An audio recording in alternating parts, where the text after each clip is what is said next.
మంగళగిరి ప్రాంత ప్రజానీకానికి RTC depot అధికారులు ఈరోజు సాయంత్రం ఒక గుడ్ న్యూస్ చెప్పారు. ఎంతో కాలంగా పెండింగ్లో ఉన్నటువంటి మంగళగిరి టు అమరావతి రూట్ మధ్య రాష్ట్ర ఐటీ విద్యాశాఖ మంత్రి నారా లోకేష్ గారి ఆదేశాలతో రేపటి నుంచి 2 బస్ సర్వీసులు ఏర్పాటు చేసినట్టు డిపో మేనేజర్ పిచ్చిగా తెలియజేశారు.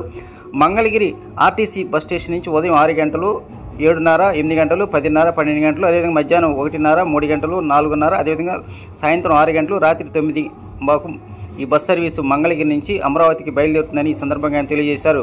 ఈ అవకాశాన్ని ప్రయాణికులు వినియోగించుకోవాలని ఆయన తెలియజేశారు. అదేవిధంగా అమరావతి నుంచి కూడా అదే సమయాలు ఉదయము 6 గంటలు, 7:30, 8 గంటలు, 10:30, 12 గంటలు, మధ్యాహ్నం 1:30, 3 గంటలు, అదేవిధంగా సాయంత్రం 4:30, 6 గంటలు, రాత్రి 9 అమరావతి నుంచి మంగళగిరికి బస్సు బయలుదేరుతుందని ఈ సందర్భంగా ఆయన తెలియజేశారు.